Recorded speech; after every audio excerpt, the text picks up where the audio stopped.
Hello everyone, welcome to Teachcraft education. My self Nitin. आणि आपण आज परत घेऊन आलोय 10 जुलैच्या करंट अफेअर्स. करंट अफेअरचा आपला मुद्दा एकच असतो, इम्पॉर्टंट करंट अफेअर कोणकोणत्या आहेत, इम्पॉर्टंट इंटरनॅशनल नॅशनल देशामधल्या काही घडामोडी झालेल्या आहेत त्या तुमच्यापर्यंत पोहोचवणे आणि जिथे अनालिटिकल गोष्टीची गरज आहे तिथे ते तुम्हाला समजून सांगणं. That's it. आणि बाकीच्या एवढ्याच न्यूज आपण घेतो, त्याची एमसीक्यू घेतो, वन लाईनर घेतो आणि व्यवस्थित एक न्यूज समजून घेतो, जेणेकरून तुमच्या डोक्यात जर ती आज बसली तर आजच्या न्यूज तुमच्या डोक्यात फिक्स झाल्या पाहिजे. Small is beautiful. खूप सारं करत बसणार, एक पण लक्षात राहणार नाही, असं करायचं नाही. ठीक आहे, चलो पुढची न्यूज घेऊ डायरेक्ट. आज we will directly start with the news.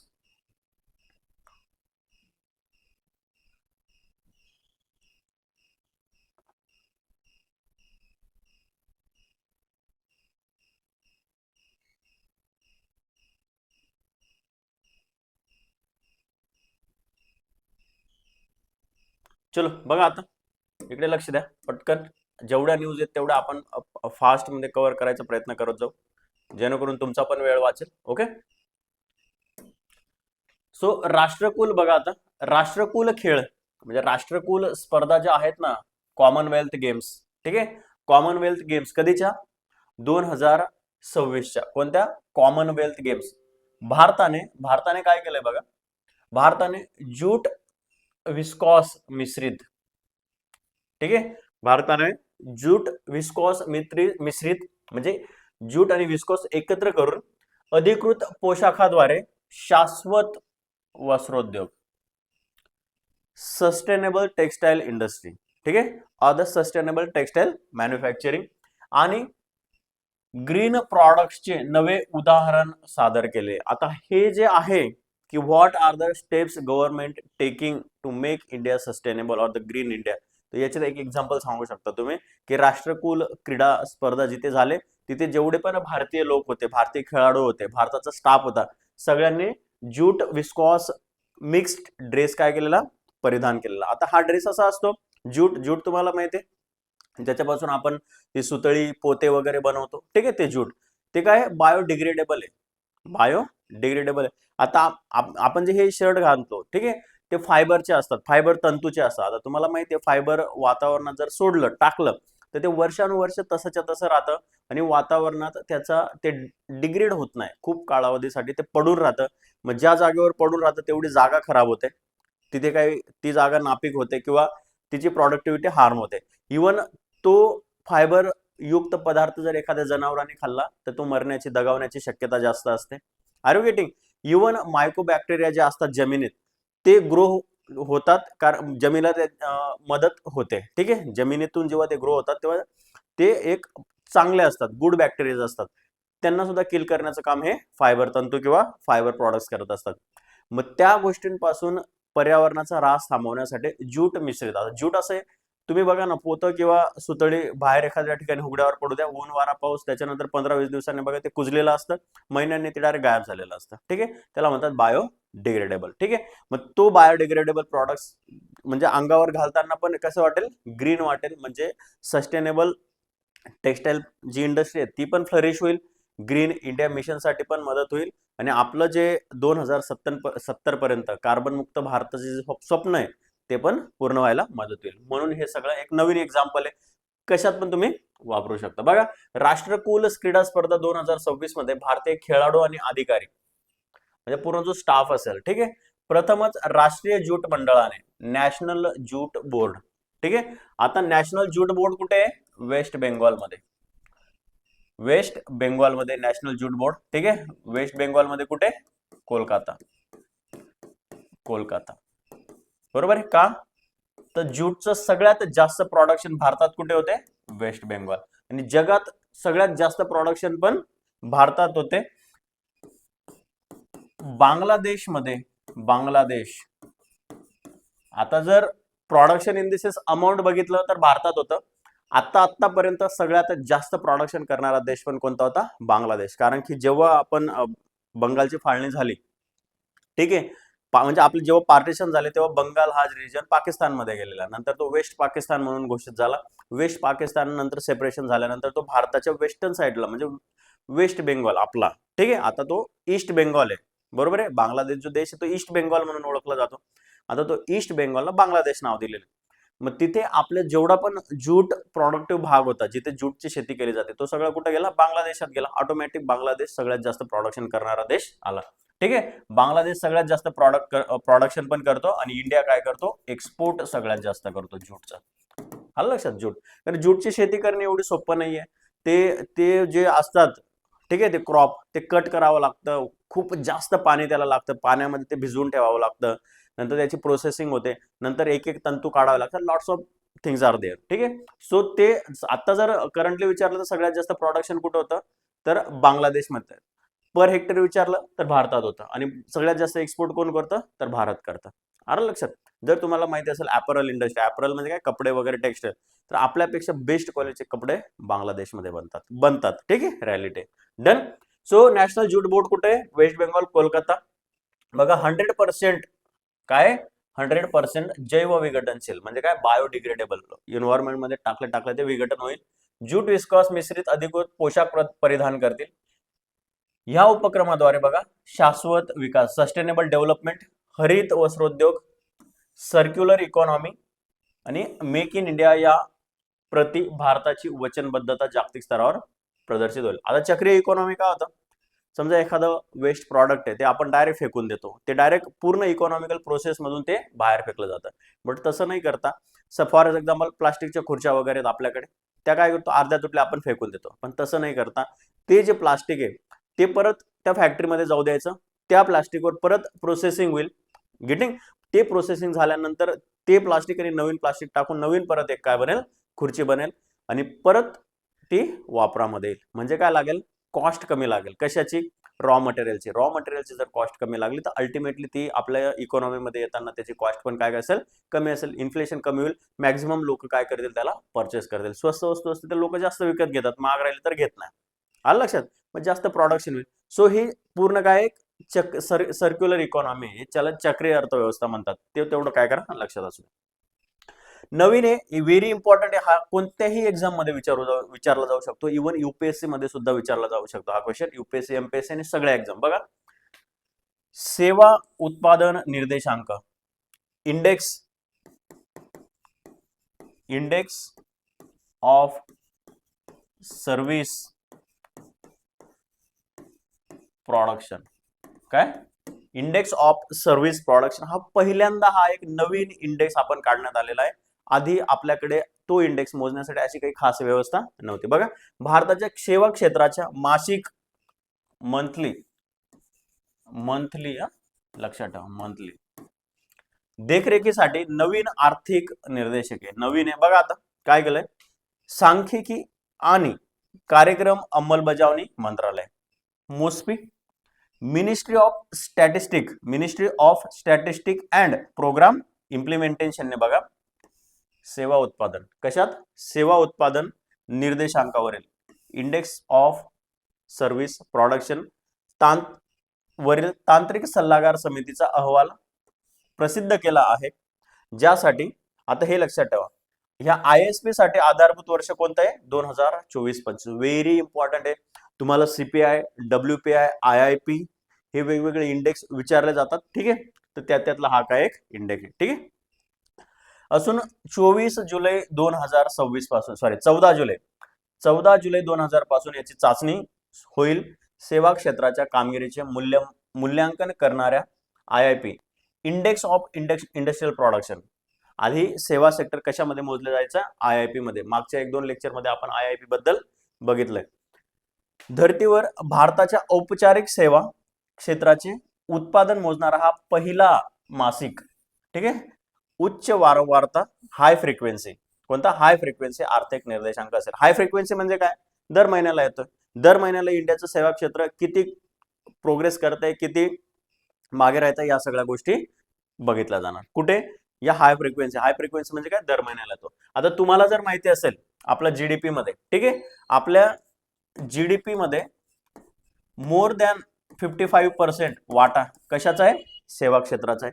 मग जर आपलं जीडीपी म्हणजे ग्रॉस डोमेस्टिक प्रॉडक्ट जर ते आपल्या देशाच्या ग्रोथचं एक मुख्य कारण असेल, ठीक आहे, आबादी होण्याचं कारण असेल, तर त्या सेवा क्षेत्राला योग्य न्याय दिला पाहिजे. आधी इंडेक्स ऑफ इंडस्ट्रियल प्रोडक्शन मधून मोजला जायचा, परंतु there are also some lacunas. CPI तुम्हाला माहिती आहे, consumer price index. Wholesale price index मध्ये आपण सेवा क्षेत्र वगळलं होतं, तिथे फक्त वस्तू मोजल्या जातात. सीपीआय मध्ये रिटेल लेवलवर म्हणजे आपण इंडिव्हिज्युअल जिथे विकत घेतो तिथे सेवा क्षेत्र मोजलं जायचं. आणि इंडेक्स ऑफ इंडस्ट्रियल प्रोडक्शन मध्ये काय मोस्टली प्रॉडक्टचं जे प्रोडक्शन होतं ते मोजलं जायचं. सर्व्हिस सेक्टर ते प्रॉडक्ट्स कुठे दिले गेले तेव्हा ते काउंट व्हायचे at the end of the year. कळायचंच नाही ना किती सेवा आहेत, किती म्हणजे कशा प्रकारचे सर्व्हिस अलॉटमेंट होते, नथिंग. मग तो लॅक्युना भरून काढण्यासाठी हा एक नवीन निर्देशांक आणला. आलं लक्षात. सो त्याचं बेस इयर लक्षात ठेवा 2024-25. 14 जुलै 26 पासून त्याची चाचणी सुरू होईल. व्हेरी इम्पॉर्टंट आहे. असं पण विचारतील की इंडेक्स ऑफ इंडस्ट्रियल प्रोडक्शनच्या आधी सेवा क्षेत्राचा कोणता निर्देशांक होता, तो IIP होता. आलं लक्षात. काही विचारू द्या, तुम्हाला सांगता आलं पाहिजे. जीडीपी मध्ये मोर दॅन 55% सेवा क्षेत्राचा वाटा आहे. ओके. नेक्स्ट बघा आता, दिस ऑल्सो व्हेरी इम्पॉर्टंट. बघा मिझोराम विद्यापीठाचे नैसर्गिक इतिहास संग्रहालय, ठीक आहे, नैसर्गिक इतिहास संग्रहालय भारताचे 21वे घोषित राखीव क्षेत्र ठरले. ठीक आहे. बघा आता कोणतं आहे, मिझोराम विद्यापीठाचे नैसर्गिक इतिहास संग्रहालय. लक्षात ठेवा कुठलं, कोणत्या राज्याचे नैसर्गिक इतिहास संग्रहालय भारताचे 21वे राखीव क्षेत्र ठरले, तर ते मिझोराम राज्याचे. ठीक आहे. नैसर्गिक इतिहास संग्रहालय. जैवविविधता संवर्धनाला नवीन वैज्ञानिक चौकट मिळाली, असं लक्षात आहे. बघा पर्यावरण, वन आणि हवामान बदल मंत्रालय, ministry of environment, forest and climate change, जैविक विविधता कायदा 2002 च्या कलम 39 नुसार. व्हेरी इम्पॉर्टंट आहे. कायदा कलम नाही लक्षात ठेवलं तरी चालेल, कायदा लक्षात ठेवा. अंतर्गत मिझोराम विद्यापीठ, मिझोरामची राजधानी काय, आयझॉलच्या नैसर्गिक इतिहास संग्रहालयाला, ठीक आहे, नैसर्गिक इतिहास संग्रहालयाला म्हणजे काय, नॅचरल हिस्ट्री मॉन्युमेंट. ठीक आहे. भारताचे 21वे नियुक्त संग्रह स्थान म्हणून घोषित करण्यात आलं. भारताचं कितवे, कोणत्या राज्याच्या रिसेंटली इतिहास संग्रहालय भारताचे 21वे राखीव क्षेत्र ठरले, तर ते मिझोराम राज्याचे. डन. काही विचारलं सांगता आलं पाहिजे. स्टॅटिक न्यूज आहे, व्हेरी इम्पॉर्टंट. बघा नर्मदा प्रकल्प देयक करार, नर्मदा प्रकल्प देयक करार 4 राज्यांनी खर्च वाटप आणि आंतरराज्यीय जल व्यवस्थापनासाठी नवीन दिशा काय केलेले, निश्चित केले, नवीन दिशा निश्चित केली. डन.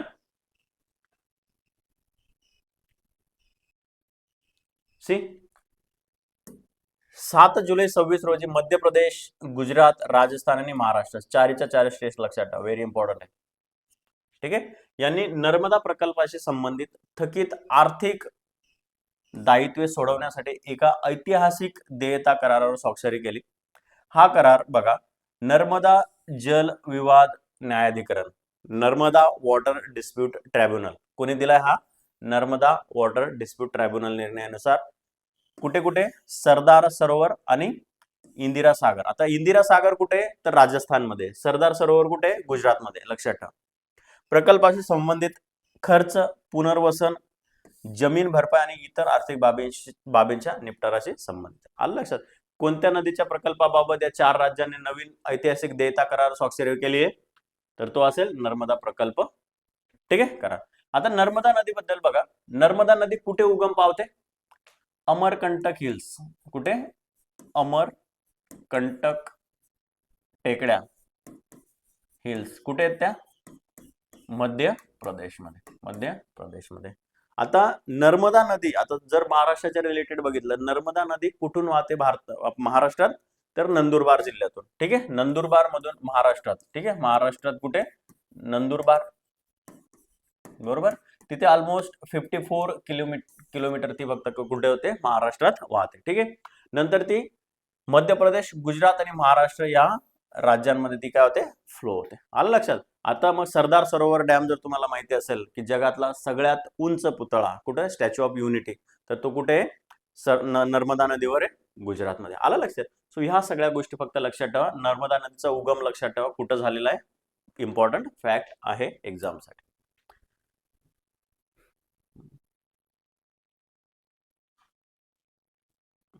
चलो नेक्स्ट, ट्राइबेक्स नावातून तुम्हाला कळालं असेल, ट्राइब एक्स, ट्राइब म्हणजे पर्टिक्युलर जमात.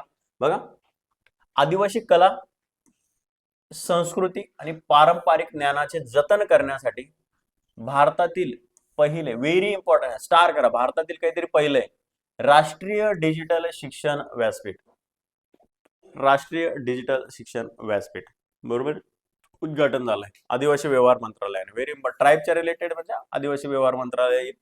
7 जुलै 26 रोजी ट्रायबेक्स, व्हेरी इम्पॉर्टंट, लक्षात ठेवायला, नावाचे भारतातील पहिले डिजिटल आदिवासी शिक्षण आणि ज्ञान व्यासपीठ सुरू केलेले. उद्देश काय असणार आहे त्याचा? आदिवासी कला, संस्कृती, भाषा, पारंपरिक ज्ञान, कौशल्य विकास एकात्मिक डिजिटल व्यासपीठावर उपलब्ध करून देणं. ट्रायबेक्स कोणत्या मंत्रालयाचं आहे? Tribal affairs ministry. कशासाठी? तर आदिवासी कला असेल, संस्कृती असेल, भाषा असेल, पारंपरिक ज्ञान असेल, कौशल्य असेल, विकास एकात्मिक डिजिटल व्यासपीठावर उपलब्ध करून द्यायचे. डन. सो एवढ्या गोष्टी लक्षात ठेवा. ट्रायबेक्स काय? बघा आता कालच्या न्यूज मध्ये आपण बघितलं होतं की इंडोनेशियाने मोदी साहेबांना त्यांचा सर्वोच्च सन्मान दिला होता. आता त्याचं नाव मला कमेंट बॉक्स मध्ये टाका, त्याचं नाव मला कमेंट बॉक्स मध्ये टाका. बघा, व्यापक सामरिक भागीदारी, संरक्षण, इंडो पॅसिफिक सहकार्य, उच्च तंत्रज्ञान क्षेत्रातील 14 करारांमुळे संबंधांना नवी चालना मिळालेली. आलं लक्षात? भारत आणि इंडोनेशियाने केलेले आहेत.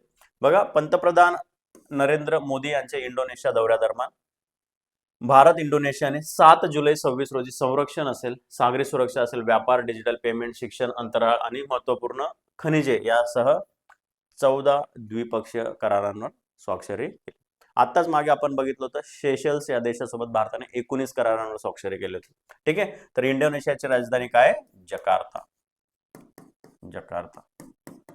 आणि आता इंडोनेशियाची कायमस्वरूपी राजधानी, आता त्याची राजधानी चेंज झाली. काय झाली? राजधानीत काय झालेला? बदल झालेला. बरोबर आहे. आता ती राजधानी कोणती ते सांगा. ठीक आहे. आता ती राजधानी कोणती त्याचं नाव पण तुम्ही कमेंट मध्ये टाका. जाऊ द्या, चला. काय? नुसंतारा. ठीक आहे, लक्षात ठेवा. तुम्ही कमेंट मध्ये नाही टाकणार, लक्षात ठेवा. नवीन राजधानी जे काय? इंडोनेशियाची नुसंतारा. डन.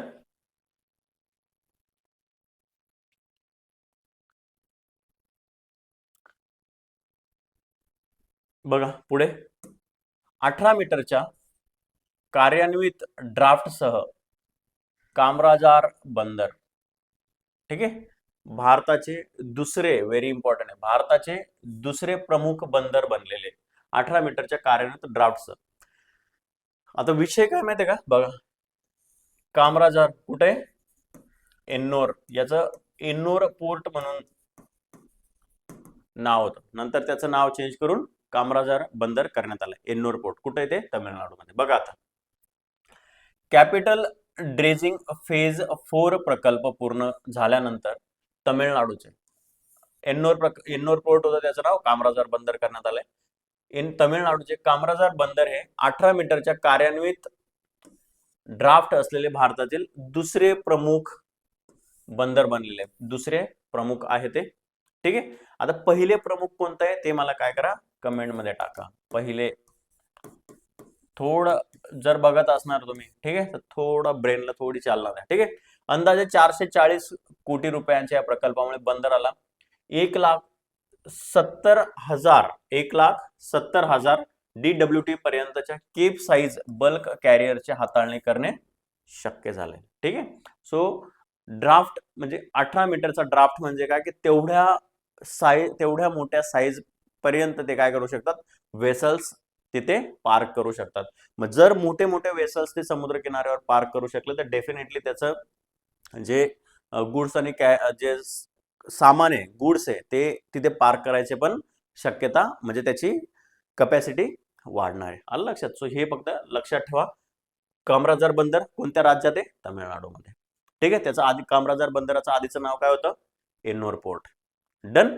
ते भारतातील दुसऱ्या क्रमांकाचं काय झालेलं आहे? प्रमुख 18 मीटरचा कार्यान्वित ड्राफ्ट असलेले दुसरे बंदर ठरलेले. पहिले नाही. पहिले कोणतं आहे ते मला सांगा. बघा, जागतिक ऊर्जा स्वातंत्र्य दिन, व्हेरी इम्पॉर्टंट आहे. स्वच्छ ऊर्जा सुरक्षा आणि शाश्वत विकासाप्रती असलेल्या जागतिक वचनबद्धतेचे प्रतीक म्हणून दरवर्षी 10 जुलै आजचा दिवस साजरा होणाऱ्या जागतिक ऊर्जा स्वातंत्र्य दिनाचा उद्देश काय बघा, जीवाश्म इंधनावरील, ठीक आहे, फॉसिल्स आणि फ्युएल्स आपण म्हणतो, जीवाश्म इंधनावरील अवलंबित्व काय करायचंय, कमी करून नवीकरणीय ऊर्जा आणि ऊर्जा स्वयंपूर्णतेला काय द्यायचंय, प्रोत्साहन द्यायचंय. हा दिवस ऊर्जा सुरक्षा, स्वच्छ तंत्रज्ञान आणि हवामान बदलाचा सामना करण्यासाठी शाश्वत ऊर्जा स्रोतांचे महत्व अधोरेखित करतो. म्हणजे फॉर एक्झाम्पल एनर्जी सिक्युरिटी असेल, ठीक आहे, क्लीन फ्युएल असेल, क्लीन टेक्नॉलॉजी असेल, किंवा क्लायमेट चेंजचा आणि सस्टेनेबल एनर्जी सप्लाय, या सगळ्या गोष्टींचा आपल्याला काय करायचं, सामना करायचा. त्याच्यासाठी 10 जुलै हा काय कोणता दिवस साजरा केला जातो, तर जागतिक ऊर्जा स्वातंत्र्य दिन. राष्ट्रीय नाही, जागतिक ऊर्जा, लक्षात ठेवा, स्टार करून ठेवा, विचारला जाऊ शकतो.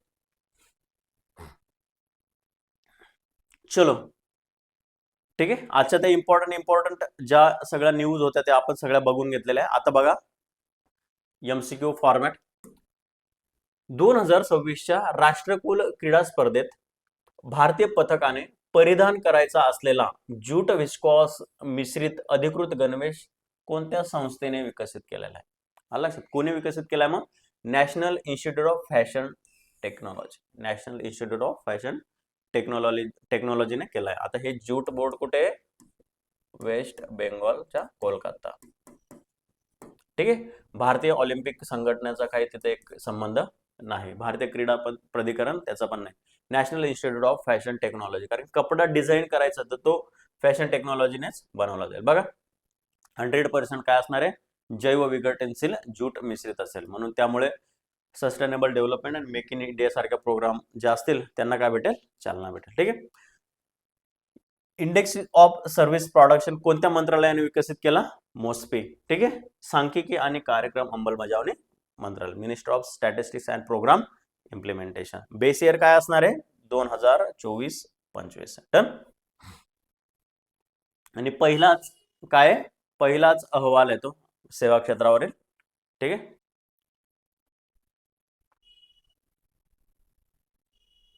नेक्स्ट, मिझोराम विद्यापीठाच्या नैसर्गिक इतिहास संग्रहालयाला नॅशनल हिस्ट्री मेमोरियल म्हणा किंवा मॉन्युमेंट म्हणा, कोणते निर्दिष्ट संग्रहक म्हणून घोषित करण्यात आलं? 21. Minister of environment forest and climate change Mizoram विद्यापीठाच्या नैसर्गिक इतिहास संग्रहालयाला जैवविविधता कायदा 2000, हे लक्षात ठेवा. बायोडायव्हर्सिटी ऍक्ट 2002 नुसार भारताचे 21वे नामित संग्रहालय म्हणून किंवा संग्रहस्थान म्हणून घोषित केलं. ते कायदा चेंज करून देतील, as per the biodiversity act 1974 असं देतील. 1974 आहे का? तर नाही, 2002 आहे. बघा, नर्मदा प्रकल्पाशी संबंधित देयक करारावर किती राज्यांनी स्वाक्षरी केली? 4. कोणकोणते आहेत मग ते? गुजरात, राजस्थान, महाराष्ट्र आणि मध्य प्रदेश. ठीक आहे, लक्षात ठेवा. नर्मदा कुठे उगम पावते? Madhya Pradesh, Amarkantak hills, Amarkantak hills. महाराष्ट्रातून किती किलोमीटर वाहते? तर जवळपास 54 किलोमीटर महाराष्ट्रातून जाते. कोणत्या जिल्ह्यातून जाते? तर नंदुरबार जिल्ह्यातून, नॉर्थ साइडला. ठीक आहे.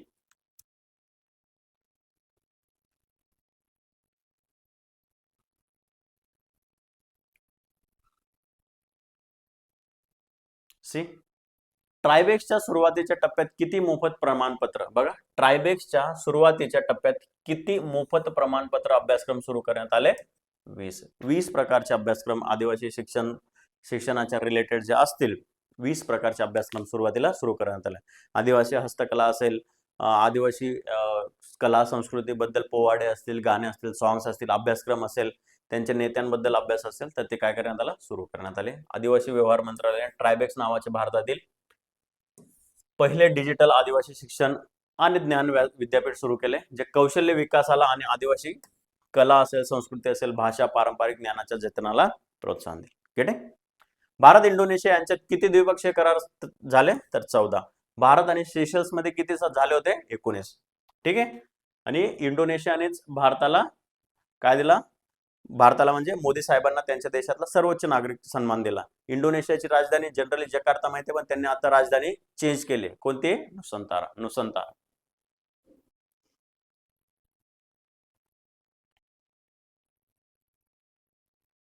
बघा, capital dredging phase 6, capital dredging phase 6 प्रकल्पानंतर कामराजार बंदर हे भारतातील असे कोणते प्रमुख बंदर बनले जिथे 18 मीटरचा ऑपरेशन ड्राफ्ट उपलब्ध आहे? दुसरे. ठीक आहे, बघा कॅपिटल ड्रेजिंग फेज 6 प्रकल्पानंतर तामिळनाडूमधील कामराजार बंदर काय झालंय?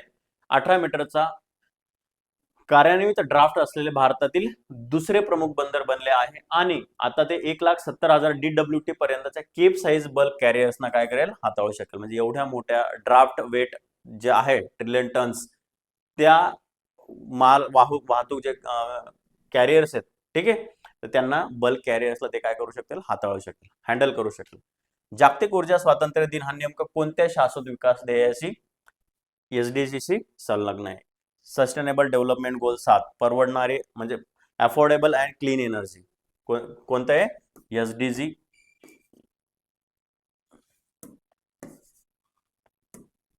SDG 7 काय? अफोर्डेबल अँड क्लीन एनर्जी हे काय? सस्टेनेबल डेव्हलपमेंट 7चं गोल आहे. मग ते SDG 7 परवडणारे आणि स्वच्छ ऊर्जा. आता भूक संपवणे 2 नंबरचं आहे, ठीक आहे. त्याच्यानंतर लिंग समानता 5 नंबरचा आहे. आता 10 नंबरचं जर बघितलं तर काय? इक्वॅलिटी आहे, इक्वॅलिटी, ठीक आहे. 9 नंबरचं बघितलं तर काय? Sustainable cities, sustainable production and innovation आहे. SDG 16 शांतता, न्याय आणि मजबूत संस्था आहे.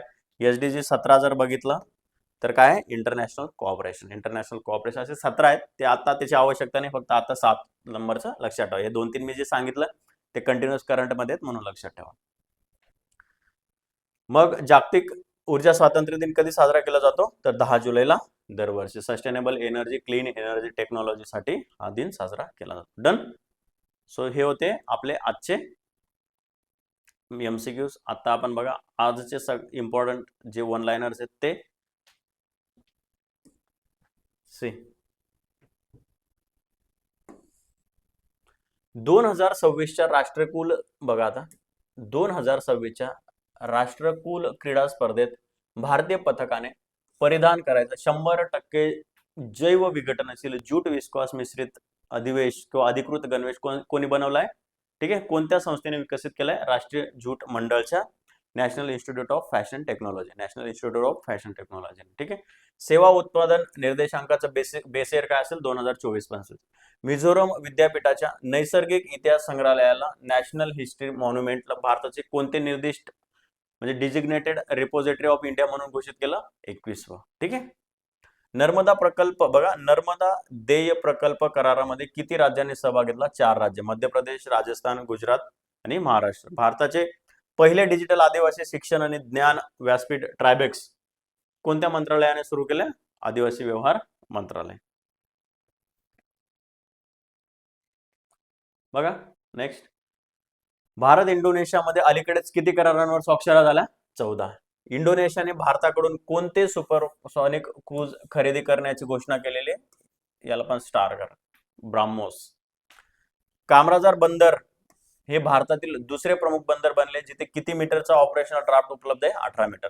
कॅपिटल ड्रेजिंग फेज 6 प्रकल्पानंतर कामराजार बंदर आता कमाल किती DWT क्षमतेची केप साइज बल्क कॅरियर हाताळू शकते? तर 1,70,000 DWT. जागतिक ऊर्जा स्वातंत्र्य दिन कधी साजरा केला जातो? तर 10 जुलैला, ठीक आहे. सो हे आजचे होते सगळ्यात इम्पॉर्टंट जे होते सगळ्यात काय होते? Current affair. सो याचा बेनिफिट असा होता की एकदम कमी वेळेत तुमचे ते डायरेक्ट मल्टिपल टाइम रिवाइज होतात. आता इंडोनेशिया बद्दल काही क्वेश्चन होते तुम्हाला सांगता येईल. नर्मदा नदी तुम्ही विसरला असणार, पण तुम्हाला आता कळलं की तिचा उगम कुठे होतो. स्टॅटिक मध्ये जोड्या लावायला एक जरी जोडी मॅच झाली तरी काम झाला. विचारला गेलाय नर्मदा अमरकंटक हिल्स मध्य प्रदेश. डन. नर्मदा नदीवर कोणकोणते डॅम आहे? इंदिरा सागर डॅम, तो कुठे आहे? राजस्थानमध्ये.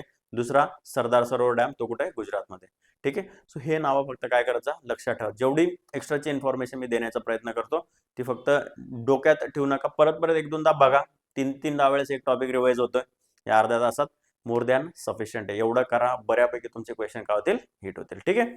सो ऑन दिस नोट, जर व्हिडिओ तुमच्यापर्यंत पोहोचला तर त्याला शेअर करा, सबस्क्राईब करा, लाईक करा, ठीक आहे. दुसऱ्यांपर्यंत तो पोहोचायला मदत होईल. तोपर्यंत आपण इथे थांबूया. तोपर्यंत tata, bye bye, take care.